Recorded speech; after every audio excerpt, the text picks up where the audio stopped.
to your midweek Loose Women Live.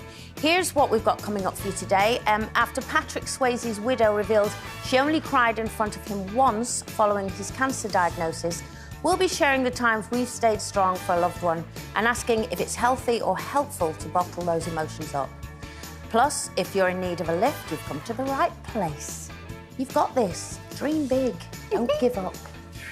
Motivational or plain old mumbo-jumbo? Debating that a bit later. I think we know how Janet feels already. And soap queens let loose. Corrie's Brooke Vincent and Emmerdale's Laura Norton. Yes, they talk babies, busy schedules and the real-life dramas that rival their soap storylines. Now, the Work and Pensions Secretary, Mel Stride, has warned that Brits must revert back to the old-fashioned belief that hard work is good for you. Well, it seems the youth of today might not agree with him. In fact, a new anti-work camp movement is taking the online world by storm. Apparently, more and more female job hunters are looking for what they call lazy girl jobs that are stress-free and involve very little work, but for very comfortable pay. It's even being called soft working. So, Janet, has hard work gone out of fashion? Well, if I was still a boss and I had a team of people working for me and some of them were the soft workers, or whatever we're calling it, lazy girl workers, they wouldn't last very long. Mind you, getting rid of them would be incredibly difficult under the law now. I think that, from my own point of view, my own generation, I mean, I'm brought up to work, like work. I found work challenging and work's upset me and work's, you know, work's what I'm programmed to do.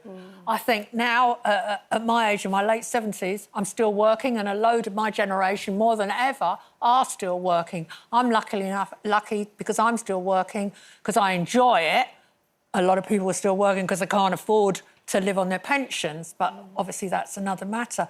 But this soft working thing really bothers me. It really, really bothers me. Because... Surprising. Well, I'm not that predictable. No, but I'm not entirely predictable. I completely understand that a lot of jobs are just boring. A lot of jobs are mind-destroying, and I also accept that since COVID, people changed their attitude to work. They were at home for a long time, and still, a lot of people don't want to go back to full-time working. I was astonished to hear that a government department this week is about to go on strike. I think it's the Office for National Statistics. They're considering a strike because they've been ordered to go back into work 2 days a week, and that apparently has upset them. Wow. But isn't that symptomatic of what's happened? Yeah. The whole attitude to work has changed. But good and bad. Good and bad. Yeah, I'd well, say. some of my friends' kids, I've been very thrilled to find, have not just gone... They've gone from being, like, shop assistants to training to be opticians, and they've decided to take apprenticeships and become carpenters and stuff like that. That's really, you know, heartening. I was going to pick up on your point about the people not wanting to go back into work, because I think we were talking about this earlier. There's a perception here that if you're working from home, you're not working. No. And I would argue that people who don't want to go into work, perhaps there is a perception that they are wanting to not work, but they might just want to have more flexible hours or more accommodations, and perhaps they have a disability, perhaps they have kids, and they want to work from home. I'm buying that. Yeah. But isn't it funny that our productivity in this country has gone down? If everybody is so productive working from home, how come that we're not the most productive country in Europe? I mean, there's that argument. And I wouldn't say we're not productive because we're not working from home, because there is arguments to say that you can bring more people into the workforce if you're able to allow people to work from home. So I don't think you can equate productivity and working from home. I'd say the attitude change is something that is a bit more nuanced and complicated. So, for example, younger people looking on things like social media, thinking, right, how can I get a quick buck? What are the fast ways to make money? You get people saying, oh, if you start your own business from home and e-commerce, I don't know, there's all these get-rich-quick schemes that perhaps make people think working hard, I don't want to do it. I want to work smart. I want to work clever. I want to work different. So this trend for me with working lazy or soft or whatever they're calling it, it gets my back up a little bit too, because I find work a privilege and I want it to be purpose-driven. And a lot of people in my situation either can't get employment, can't stay in employment, really struggle to find something that actually where they can thrive in employment and get a career, not just a job. So there's that's where I'm like, people who are just kind of copping out and not working hard, but if they're working smart, if they're getting loads and loads of money and living a nice life, what harm is that doing anybody? Yeah. But work's not just about earning money. Work is about your mental health. And I would argue that going to work... It's good for you. It's good for you. Yeah. It gives you an identity, it gives you purpose, gives you passion, also helps people. I agree if it's a job you want to do. There's a lot of people that suffer mental health because they're stuck in a job that they absolutely hate. But there's also jobs like nursing where perhaps you don't necessarily feel you want to do it, but you have to. It's like this sense of, like, I want to help people, I want to do a good thing. Yeah. So there's that dynamic there where you're like, I don't necessarily love it, but I'm serving and I'm helping and I'm doing something more for than just myself. There is an element of what we're seeing with these trends that, to me, is very close to selfishness. And it lacks the point that you made about purpose, about passion. It's not just about money. But the other thing is, in this country, that people have woken up to the fact that the jobs where you really are serving, you are really helping the community, you're not getting paid properly. So we've got... Just me and Judy. Oh, sorry, darling. I'm sorry, I'm up on one. I haven't been here for a few minutes. I'm having my soft life, yeah? So, you know... Oh, sorry, darling.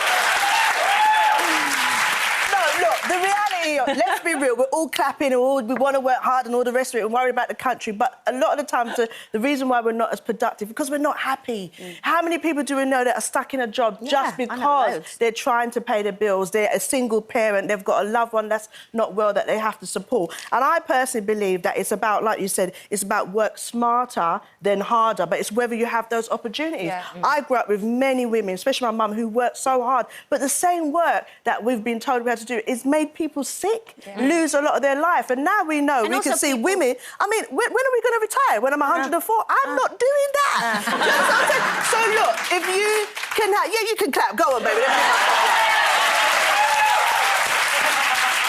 So, look, if you can work smart and if you can enjoy your life at the same time, whether you're on, like, no wages, minimal wages, high wages, whatever it is, because we only get this life once, yeah? So we don't need to worry about the trends. You need to worry about yourself, how you can support your family, but also, how you can protect there is your a lot mental of people health. out there who desperately want to work and there's no jobs Exactly, for them right now. exactly. So don't put everybody in one category. There's people that want to work and they can't, and if they could, they would take the smallest job and make the best out of it. Yeah, well said.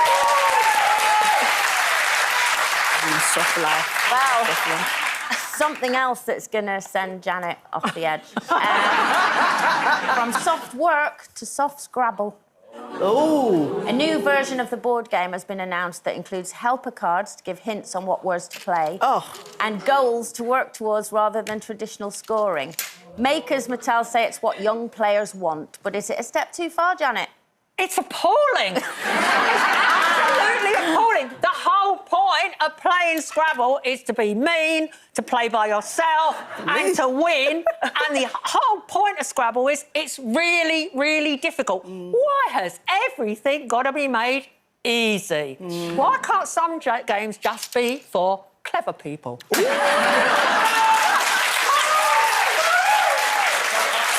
if I've got a big vocabulary, get over it! She has got a very big vocabulary, let me tell you. I can't tell you how cross I am. Because there's that other game for the people who are not up to Scrabble. It's called the one with the bananas. It's a simple one. Bananagrams. Yeah. Second division Scrabble. Do you know what? I agree with Janet. I agree with you, Janet. I do think Scrabble should stay the way it was. I think, look, even me, when I'm on my phone and I'm texting people, it's spelling my sentence before I've even known my sentence. So it stops you from kind of using your brain. And I think Scrabble, the way it was, we do need those little bits of exercise for our brain where not everything is so easy. So I agree. I wouldn't play with you, though. No, I can't do Scrabble, I'm afraid. Anyway, I would drive you mad. Well, Coleen, I hate to disappoint you, Judy and Coleen, I'm playing the computer now. Oh. Doesn't answer back. Doesn't answer back. I've got it at the highest level. Sophie, are you a Scrabble player? Oh, God, I'm too scared. I mean, that happened, but I wasn't sure. Is they doing this to help people get into the game or I think so. To, like, kids? Well, no, probably just making it younger people, like 59. Don't know more than 4-letter words. No. I'll play with you. All rude. I'll play with you. Yeah, my kind of Scrabble. Yeah, mine too. Anyway, still to come, do motivational quotes make your day, or are you more cynical when it comes to slogans? We'll be debating that one later. And after the break, we'll be sharing some personal stories of how we cope in a crisis. Should you cry or always stay strong for someone? And could bottling it up be bad for you? An emotional chat right after this.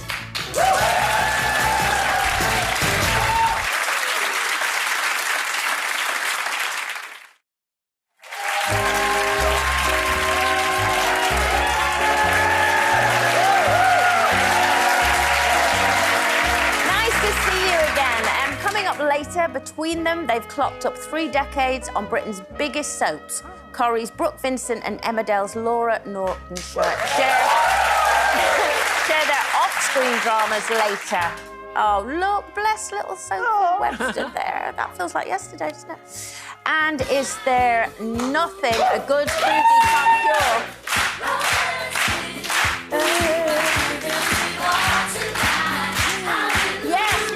Hitting the dance floor a bit later when we talk disco memories. But competition time now, and one guaranteed lucky winner will be getting a brand new camper van and £30,000. It was all right. Here's Lisa in delightful Dorset to tell us more.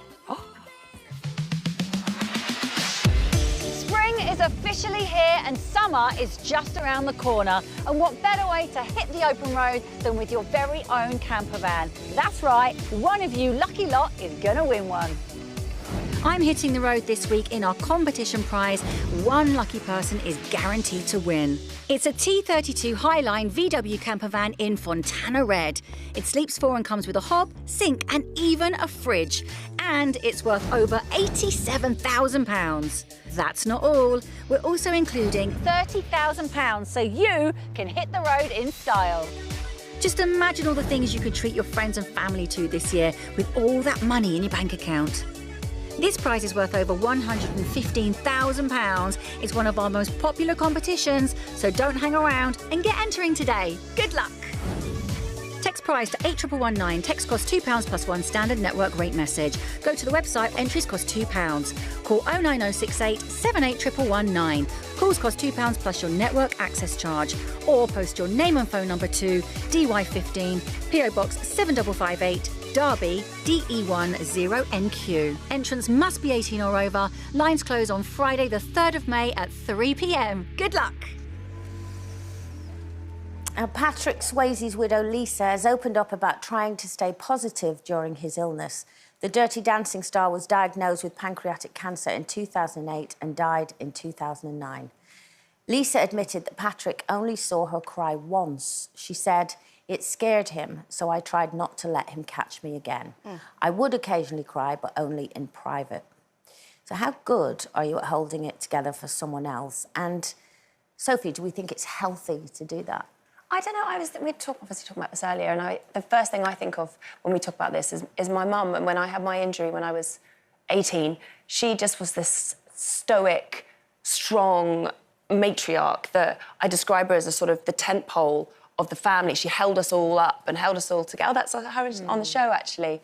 She came in, and I just think that the strength that she had was very almost contagious for me at the time when I was really lost and scared and worried and all of the things you might imagine. And I think that really helped me to be able to see the way forward when I was completely, I didn't know what my life was going to be like. So I think in the context of this conversation, having that someone who is your person beside you, showing that level of strength, it gives you something that you might not have otherwise. And I think it helps. I think, of course, it's not always healthy for them to bottle everything up, but I don't remember seeing my mum cry, and I'm really grateful for that, because I think it would have broken my heart if I was then watching her and also struggling with my mental health. And so for us in our dynamic, it saved me, and I think it saved her too, because it was almost like a way of, I don't have time to suffer, I'm going to put my strength into this. But have you ever talked about it now? Oh yeah, a lot. And I recognise now as a woman why she behaved the way she did, as a mum, what she did and what she did for all of us. It wasn't just for me, it was for all our family. Did she ever say to you, "Oh, I did go off and cry on my own," or...? I think that's obvious. Yeah. I don't think she needed to. I think for someone like, you know, that in this relationship, Patrick and his wife, he would have known she'd be off there crying because you can tell someone's face. Yeah. You know, and I'd see Mum come in sometimes and I knew she was slapping on some makeup and putting on a brave face for me. And I knew she'd been crying. She had red eyes or her face was puffy or she looked tired. You could tell. But we didn't have time for that in that moment. It wouldn't have helped. And certainly if I needed to cry, I didn't need to see her too. She was a mirror for me and I didn't need to see that. So that kind of... Again, it was a coping strategy for us both and for the rest of our family. Yeah, I mean, I know now with my sister Linda, you know, I've never actually seen Linda cry over her diagnosis. And so for me, sometimes when I'm with her, I think if she's not crying, I have no right to cry. But I do go away and cry on my own sometimes. And also, I don't know, sometimes I think we're all trying to be so strong for each other. And I've also done this with Brenda. Yeah. You know, Brenda's incredibly strong and isn't she? She's been amazing. And then one time, me and Brenda were sitting there and we both just burst out crying. And equally, that was a massive... I think it was almost giving her permission to cry and it was giving then me permission to cry over the same thing. And 20 minutes later, we were laughing our heads off again. But it really gave us that release to say we know what we're going through. Because sometimes... it's hard for everyone to try and stay strong. And I think it's a really fine line to judge of when it's right. And I think, you know, for me, it's such this word and narrative of being strong from my own personal experience as a black woman, growing up within the black community as black women, there's such a heaviness of having to be the strong black woman. And I looked at this and how the impact of that word has affected us emotionally and mentally. You know, we don't get as much compassion, there's not as much empathy. We're supposed to be able to carry everything and just, you know, be robust and keep going. And I've seen how it's been a detriment to many black women for their health, emotional, mental and physical health. So because of that, I'm in a space now where if I'm supporting somebody, I try to have a space that they can be vulnerable. And if that means I'm emotional with them, that's fine. I don't see it as something as me being emotional being weak or me taking up the space so it doesn't, you know, it's taking away all the empathy from them. But actually, it's allowing other women, and especially black women, to feel vulnerable enough and safe enough to let their emotion flow. And that's really important for me. I mean, from my own point of view, I don't really show my emotions very much to people I'm with. I know it's comical, but it's also my strength and also it's a burden to bear.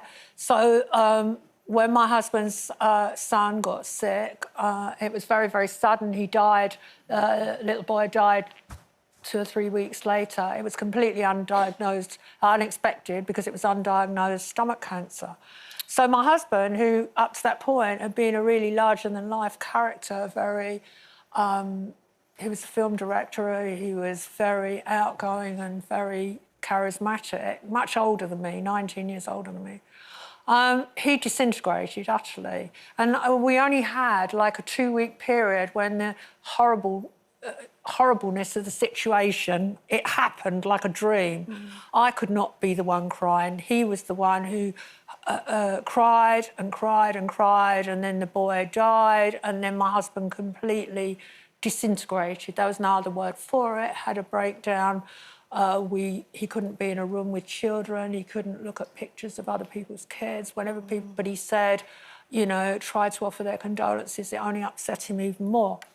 And even the mention of his son's name reduced him to tears. So I went abroad for a few weeks, and I just had to carry him.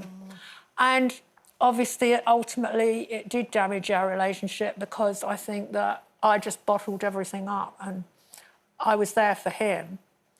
But in the end, you know, it took him a long time to come out of it. And I just think that shouldering that burden, carrying someone else's grief with you and being the strong one for them does affect you. And it's never really, you know, it has affected me to this day. I don't display my feelings. Where do you go to display your feelings then? If you... I don't. I mean, I think the thing is that I would never say what I really think. I wouldn't. It's not a question of not trusting people, it's ingrained in me. Yeah. And my mother never cried in front of me, my father certainly never cried in front of me. He was very, very uptight, my dad, and very you know, stiff upper lip and all that. But they were a different generation who'd come out of the war and, you know, things were tough. So for me personally, I am ultra sympathetic to other people's... you know, I know I've got this reputation for being a very brash person and always speaking my mind, but I'm very tuned in to when people are really, really upset because I've carried a lot of it for other people. You are. You are, actually. I mean, we take the mick out of you on this show, but actually, I know you don't care, but actually, she is very, very caring when you need her. Yeah. Really. Thank you. You're the go-to, I think, when we all need. Thank you. Yeah. Anyway, remember, there is always support for you on the website, itv.com/helplines.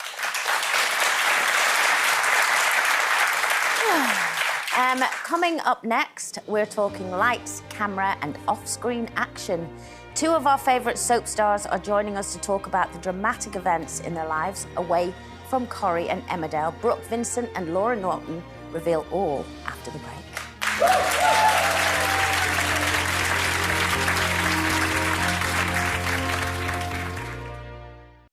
Welcome to the rainforest. To celebrate World Earth Day, Loose Women is going green with a very special show. From the biggest indoor rainforest in the world. To discuss if the way that we live, love, spend and socialise can help save the planet. Coming soon on Loose Women.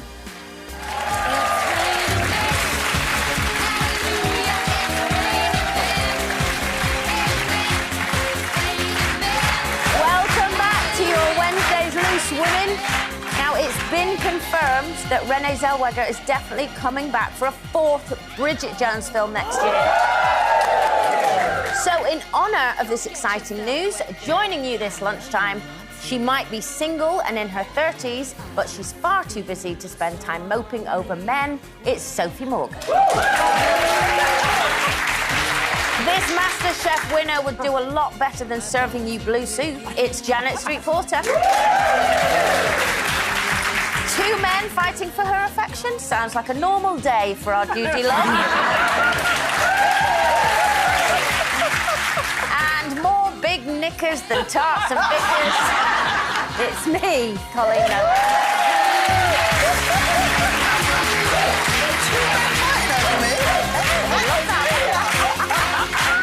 Still to come. When was the last time you had a good boogie? If it wasn't in your kitchen this morning, you're doing it wrong. But is a silent disco really worth the effort? We'll find out later. And Janet will be revealing the motto she lives her life by when we talk motivational quotes. And you might be surprised, or you might not. Now, one's a Cobble's queen and the other is a diva of the Dales. Corrie's Brooke Vincent and Emmerdale's Laura Norton are starring in a new show that follows the drama in their real lives. But before they join us, let's remind ourselves of the ever so slightly more dramatic lives of their soap alter egos, Sophie Webster and Kerry Wyatt. I've had grooms arrive much later than this, you know. Guys! Seriously, babe, if I could turn back time... Why do you think that it's OK to manipulate me like this? Oh, you! Get your scraggy hands off me, fella. Who the hell are you, Lane? What is wrong with you? Hi, Chloe. No offence, pal, but you are just not my type. There is a coach to Carlisle at 8:30, and then we'll just get a taxi over the border. Listen! No! Might not be a dashing night on a white horse. Got on close, right? Oh, please welcome Brooke and Laura.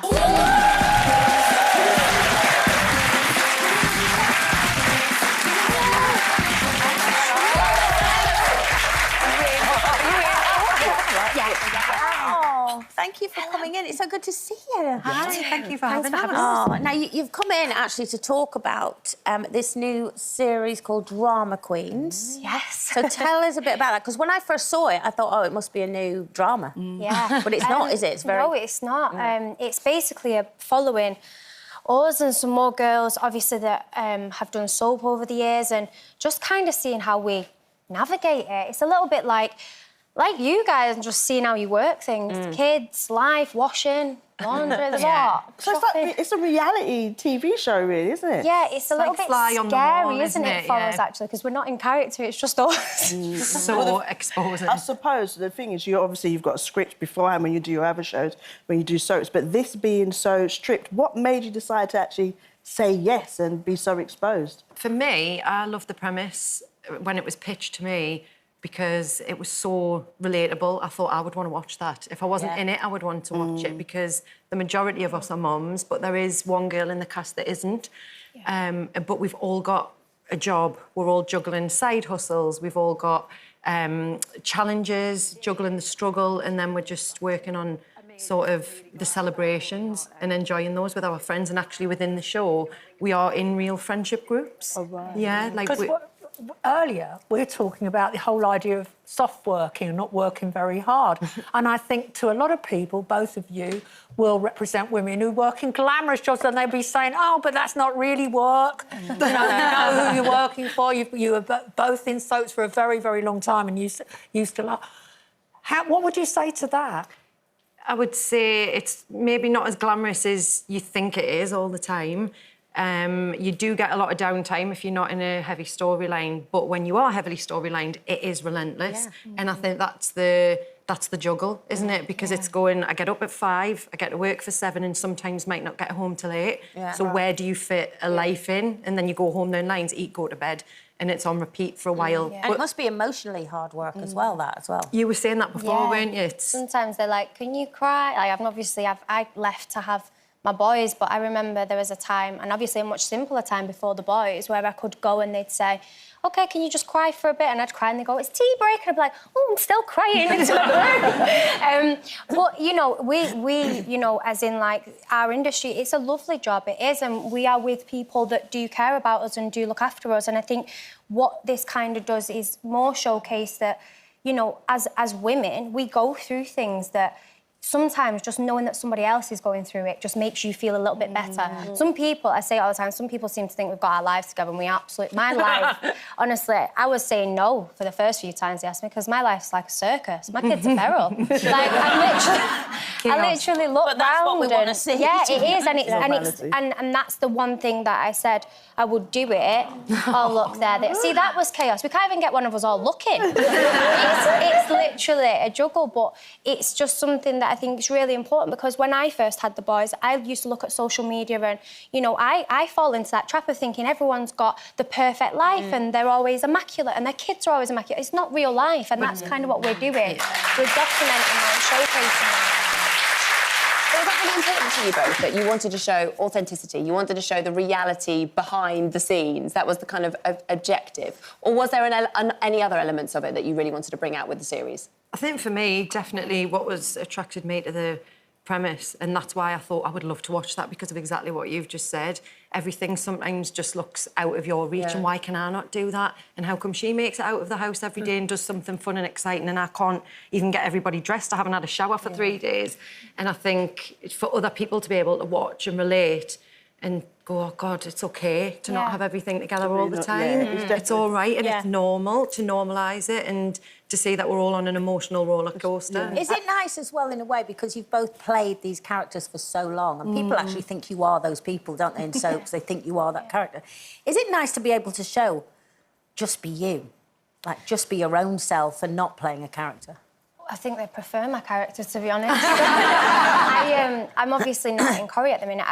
I'm like I say, left to have the boys and I'm just about to start a play. So the Syndicate starts tomorrow and they basically... That's drama in Richmond, queens. isn't it? Yeah, it starts at Richmond and we tour. But, you know, drama queens have followed me through that full process of how am I going to go back to work? How am I going to do it? And obviously with, like I say, touring, who's going to be at home? Who's going to wash the kids' clothes? How's my partner going to cope? Because it's hard, and you know we know it's hard, especially trying to juggle home life. So and your boys, two boys have got Usher syndrome. That's boy and a girl's got Usher syndrome. So the mum guilt, family life, and everything. How do you manage with, you know, what for those who are watching? What is Usher syndrome? It's a recessive condition that causes hearing loss, vision loss and sometimes balance problems. Right. With my children, it's hearing loss and vision loss. So we're navigating that journey And again, Drama Queens has been following that with us. And I think for me, what you were saying about your character and the real you, I found that element very scary. You're amazing, though. She's so lovely. You are. And she's really, really, like you say, you're raising awareness, but you're just such a lovely woman, and people get to see that. I'll tell you later.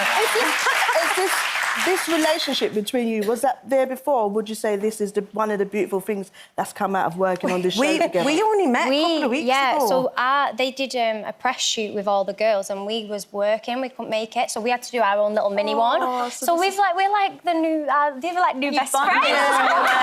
But she is, she's we were so just saying we were lovely. meant to meet, but I think that's a part of it, isn't it? Of going, there's a woman, I don't really know you, but my circumstances are very similar, so there's an instant common ground, isn't there? Yeah. Well, being new besties, is there going to be any, like, serious dramas, like drama? like the drama within the drama. Yeah. I don't think so. Like I say, we all just kind of want a quiet... We're all trying to look at each other for the answers. We want to see what everyone's up to. And what about, you know, Corrie and things like that? Are you going back to... Well, it's funny because, like I say, I left for maternity and they never rang, so I don't know. I'm still on maternity.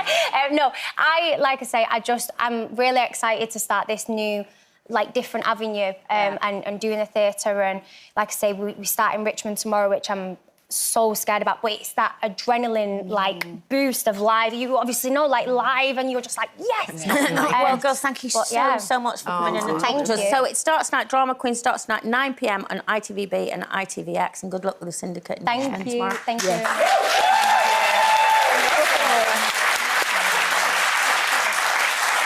I love this relationship. It's fabulous. After the break, find out why this song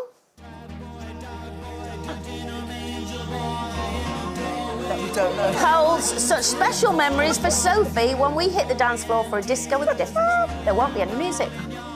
Find out why next.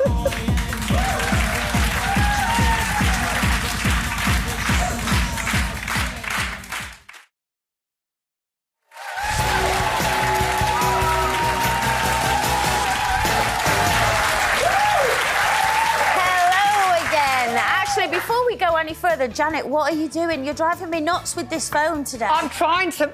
well, it's a day in my life. I'm sorry, Coleen. I have been asked to do a day in my life on Loose Women that we're putting out on whatever it is. Well, that'll be interesting. Because, honestly, I've seen this day going, I don't know how to turn the phone on. What's those filters that you use on yours? Is it just a pair of old tights? Because I could have tights. Well, if I put old tights over the lens, will it make me look 12? No, sorry. What is going on here? What's going on? I have no idea, but if you want to see a day in the life of a loose woman, what it looks like for Janet, check out our social media pages later on today. That'll be very interesting. We're talking about motivational mottos in a bit, something to live your life by or a waste of time. But first, the competition, and Lisa is in Dorset with news on how you could win big. Are you dreaming of more adventures this year? Well, I might just be able to help you out because we are celebrating the start of spring with an amazing competition, starting with this VW camper van. Imagine the holidays you could have with this. It's a T32 Highline VW camper van in Fontana Red. It sleeps 4 and comes with a hob, sink and even a fridge. So you can drive, eat and sleep around the UK and abroad this year and beyond. But we never do things by halves here at ITV. Oh, no, because there's lots of cash, £30,000 to be precise. That's right, as if the camper van isn't enough, we're also putting all that money in your bank account. This is one of the most popular prizes of the year, so if you want to get that entry in early, here's all the details you need to be in with a chance of winning this amazing prize. Good luck. Text prize to 81119. Text costs £2 plus 1 standard network rate message. Go to the website, entries cost £2. Call 09068 781119. Calls cost £2 plus your network access charge. Or post your name and phone number to DY15, PO Box 7558, Derby, DE10NQ. Entrance must be 18 or over. Lines close on Friday the 3rd of May at 3 p.m. Good luck. Now, we are living in pretty tough times at the moment, and people are turning to everything and anything for a bit of light relief. And All right, madam. And I'll tell you what I do when I'm a bit stressed, and it's not what you're thinking. I have a good old dance around my kitchen. Oh, I do. Yeah. So, when was the last time, Sophie, that you had a good old boogie? On the weekend. Oh. Really? Yeah. Where? Tell us more. I went to Alexandra Palace with my dad and my friend, and we went dancing. We went to see Underworld. Oh, so we went proper dancing. Oh, You know that who proper Underworld? kind of... No, I've got no idea. No, I don't know. Is that the one that sounds like a car alarm music? You know that? What time of day was it? Because I know that daytime discos are very big now. They are. There we go. Oh. Was this daytime? Oh, yeah. So we went to see these guys at concert, and it was so much fun. But the last time I'd actually... No, it's not true. The first time I ever saw them, it was the summer before I was paralysed. So it was like the last time I proper danced, and I remember going absolutely bonkers, you know, just really... just letting loose. And then when I would listen to them again after I had my injury, I would always be a bit like, oh, I can't dance like that. And for a while, I let it stop me. It's sort of like, oh, I can't dance like that in a wheelchair. But then I, soon got over that. And now they mean a lot to me. And going with my dad, I just recommend it to everyone. Just go with your family. Go dance. Do you go often with your dad? Yeah. Oh, yeah. Okay, Daddy. Yeah. Okay. What about you? Well, do you know what? I can't remember. I think one of my friends had a party, but I danced in my house. Oh, yeah. Bank Holiday Monday, I had a little cook-up and we put the stereo on, the little speakers, and, yeah, the neighbours knew who was living next door to them because we turned that up. You know what you should have done? This whole trend for silent disco, isn't it? They're great. Have you seen that? Well, we tried it earlier, didn't we? Yeah. I felt a bit of an idiot. Yeah. Let's have a look at it. It's so bizarre. It's bizarre that we kind of seem like we're dancing to the same song, but we all had different Janet, songs. what are you dancing to? I'm dancing to I'm Still Standing. I know it might seem funny. Actually, it brought back happy memories because I remember the last time I danced to that was with James Blunt. Oh! Well, I was dancing up here. This is me. James Blunt's down here. Don't get me wrong, James Blunt, I love you to bits. But you weren't in my airspace, let's just put it that way. You are exceptionally tall, though. What? You are exceptionally tall. Janet! He was like... But could he dance, though? He's a good dancer. Yeah, there's nothing right, worse good. than a man who can't dance. Yeah. Well, there is. But... Well, yeah. Now, listen, this is for you, Janet. Dream big. You've got this. Good vibes only. Oh. Are you feeling motivated, Janet? No. Well, no. You're not alone. Motivational phrases designed to bring comfort actually wind most people up, and the most hated include stay strong and carpe diem. Oh, that's my fave. So are you inspired by motivational phrases, Yes. Judy? I feel like you would be. Well, I used to do my Monday motivation. And what is that exactly? Well, I'd do a video about something that, that I've either gone through or going through or that people might be going through just to kind of motivate them. And as time has gone on, I think to myself, like, in that moment, there's other things I want to do, whether that's my stand-up, whether that's being on here, whether I'm being on here, women see me and feel like they see themselves. I feel there's other ways that I can motivate, so I choose to do that instead, because sometimes I see some videos, I'm like, oh, God, it's a little bit cringy. But it's also... So just tell me, because I'm a bit stupid, you made a video and you put it out every Monday? Every Monday motivation, so it depends on what's happening, what's going on, and just, trying to encourage people. Did you try and look nice for it as well? No, sometimes I wouldn't even draw an eyebrow, babes. That was the motivation. So it's the raw, unvarnished, Judy Love starting the week? Yeah. You definitely would watch that, would you? Because you don't like them, do you? Well, I'd watched Judy doing it, but the idea of me doing it, I'm translating it into my world where I'm in, oh, no. What about little quotes? Is there not little quotes? Little quotes around my house? Oh, me and Sophie love them. I love them. I love them. I don't mind quotes, but I prefer to go to people that I can see have lived and done a bit more than anybody in social, like Maya Angelou, Ayana Van Zandt. Those are the women that I really, will look at their quotes and think, because they've lived some kind of life like what I'm living, or I've got some connection. So Janet, if you did have a quote that you would tell people, what would it be? I rehearsed this earlier and I was told it wasn't appropriate for daytime television. So this is the sanitised version of the motto that I live my life by. Fit in or JSP off. Look at that, there you go. I don't really have any motivational phrases. That would really motivate you to get out of bed, wouldn't it, in the morning? No, I like them. I'm all for it. I've got one in my kitchen. There's one that I always look at. I've got a few, actually, but there's one in my kitchen that always says, only regret the things you didn't try. And sometimes, because I have terrible fear of everything, really, I'm a bit of a coward when it comes to taking things on that scare me. I always look at that and I think that's so true because I don't want to get to an age where I didn't try. And so I just look at that and go, yeah, it's so right. It's like, feel the fear. There's a lot of words, though. Why can't you just simplify it and go, be brave? Because it just doesn't mean the same. It's a lot of blather, isn't it? Doesn't mean the same. It's a lot of psychobabble. Yeah. Well, I mean, like it's psychobabble. Happiness is a choice. Oh, what's the alternative? I really want to be as miserable as possible. I think that's the one you read every day. Sophie, what do you like? Well, actually, it's funny because the one that came up earlier, Carpe Diem, really good family friend of ours, it was the last thing she wrote on social media. She wrote, Carpe, that, bleep, JSP, DM. And it was so, like, a big deal. And then she passed away. And I've always thought Carpe Diem, as cheesy or as cliché, I really love it. Because it is, you get one life, you do like... Seize the day. Live, yeah, make the most of your day. For the idiots watching. Carpe Diem, seize the day. I have to be honest, I've been sitting here going, I don't... They've gone very quiet down that end of the counter. I'll just explain. I'm glad you said it, because I was sitting there thinking they're going to ask me what it means. I don't know. Well, some of us did Latino level. Oh, anyway, listen. My favourite. Can I say my favourite? No, you haven't got your favourite. Tell me after. That's it for today. Tomorrow we've got a need for speed. Racing driver and the brother of world champion Sir Lewis Hamilton, Nicholas Hamilton, will be here to share his story. We'll see you then. Sorry, Judy. It's all right, I'll post it.